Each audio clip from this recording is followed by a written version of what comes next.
درود به همه دوستان عزیزم، امیدوارم حالتون خوب باشه. فتانه هستم.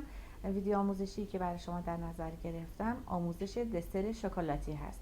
کانال منو سابسکرایب کنید و تا انتهای ویدیو با من همراه باشید.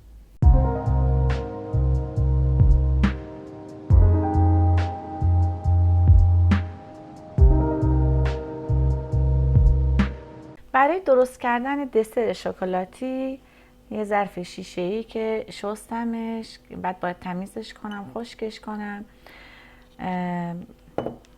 نخ فتیله که خودم پارافین زدم خوش شد و به پایه فتیله وصلش کردم. وصل کردن به پایه فتیله و درست کردن فتیله رو من قبلا آموزش رو گذاشتم، لینکش اون بالا میذارم که برید ببینید اگه ندیدید. برای دسر شکلاتی نیاز به یه قالب سیلیکونی بیسکویت دارم که به این صورته، یه قالب پاستیل از رنگ کرم که کمتر بریزم کرم میشه، بیشتر بریزم قهوه‌ای میشه. و برای اینکه اون رنگ کرم از حالت خامی در بیاد یه مقدار خیلی کم 2-3 قطره سفید میریزم، رنگ سفید داخلش.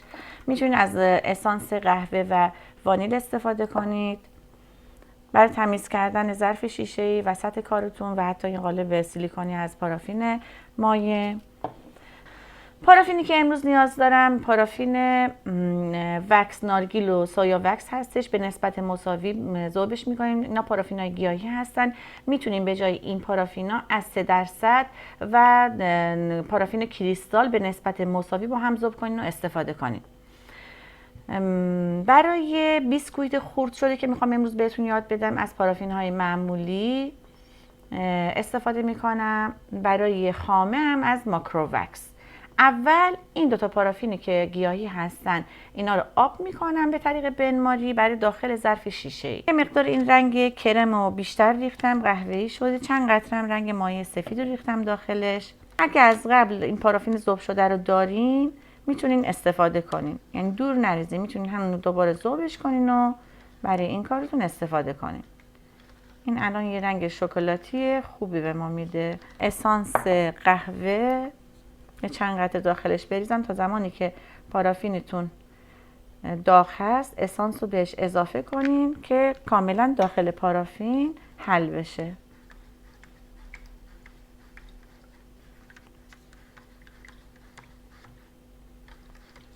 انتهای پایه فتیله رو چسب میزنم. این ظرف هم خوب با دستمال کاغذی تمیزش کردم.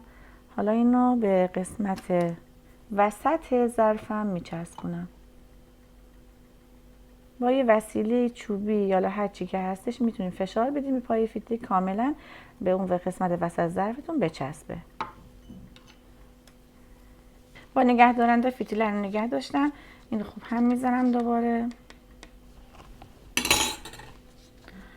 حالا یه قسمت پایین، یعنی قسمت ظرف رو در نظر بگیرین، از قسمت پایین تا قسمت بالا حدود 2 سانت از این پارافین ذوب شده رو داخل این بریزید.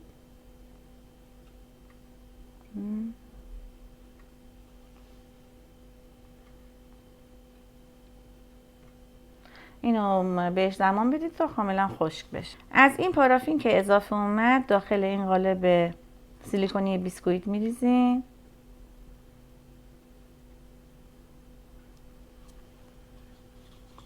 منتظر میمونیم تا خشک بشه. بچه ها این قالب سیلیکونی قالب پاستیله، ولی قالب پاستیل شکلش پایینش نون بستنی، قسمت بالاش هم بستنی. حالا من میخوام اینو دو رنگ درست کنم. ببینین این باید قسمت بالاش که بستنی هستش باید یه مقدار کم رنگ تر، مثلا میتونه کرم باشه، میتونه صورتی باشه، که من الان چون همینو دارم نگاه کنین قسمت بالاش یعنی قسمت خود بستنی. فقط در نظر داشته باشین که این قسمت زیر این قالبتون باید حالا من دستمال کاغذی گذاشتم که کج بمونه. این وقتی خوش شد قسمت نونش رو میخوام پررنگ‌تر بعد بریزم.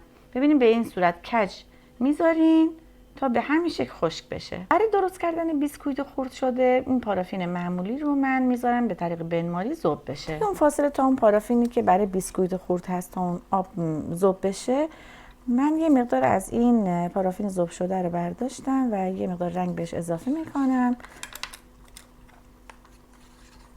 چند قطره اسانس وانیلم بهش اضافه میکنم برای اون پاستیل بستنیمون. دوباره نونش پررنگ تر بشه. من میزنم.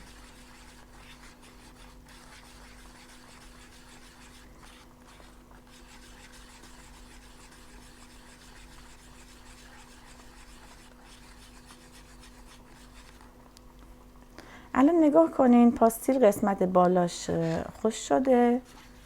الان قسمت نونشم میریزم. کلا سطحشو پر میکنم.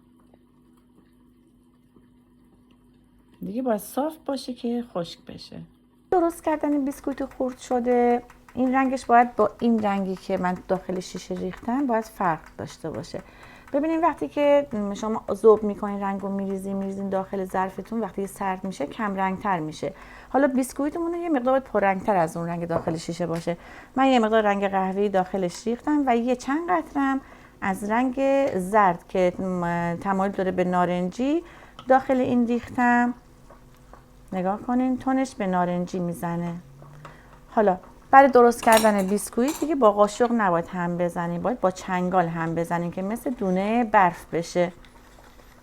اینو با چنگال میزنین تا حالت خرد در بیاد. من اینو با چنگال زدم، نگاه کنین چه شکلی شده. با چنگال وقتی که پارافین رو هم میزنین به این شکل میشه، به شکل دونه برف میشه. حالا اینو رو سطح پلاستیک خالی میکنم.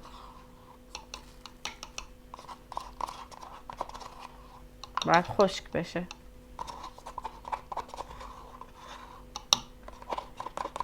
وقتی این رو سطح پلاستیک پهنش کردم باید با چنگال هی زیر و روش کنم تا کاملا خشک بشه. بیسکویت خوردامون همه آماده است. به اندازه‌ای که خودتون دوست دارید داخل این ظرفتون بریزید. من الان به اندازه لازم میریزم، فقط یه لایه نازک باشه به این صورت که دید داشته باشه.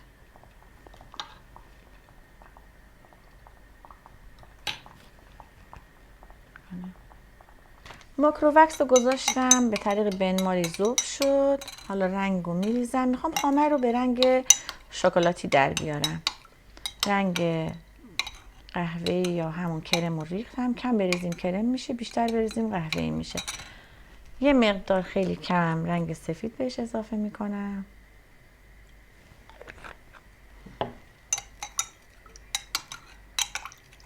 میتونه زمانی که پارافینتون داغ هست چند قطره اسانس بزنین که من دارم اسانس وانیل میزنم. حالا میخوایم خامه درست کنیم دیگه باید با قاشق هم بزنیم. هم میزنیم تا مثل خامه بشه. ماسوره بزرگ از داخل قیفش رد کردم و حالا این داخل لیوان کاغذی میذارم. کاملا باز میکنم پلاستیکشو. اینم که نگاه کنین دیگه مثل خامه شده. حالا داخل این پلاستیکش میریزم.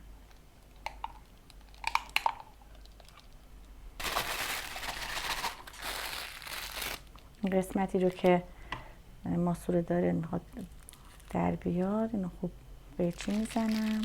هر صورتی که بریزین قشنگه.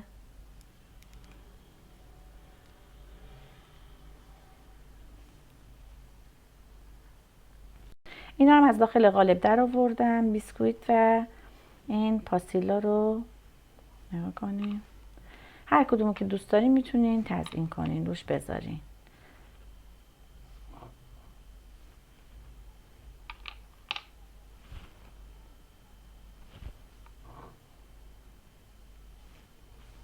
دوستان عزیز، آموزش امروز دسر شکلاتی به پایان رسید. امیدوارم که لذت برده باشید. لایک و سابسکرایب یادتون نره. سوالم اگه داشتید کامنت کنید.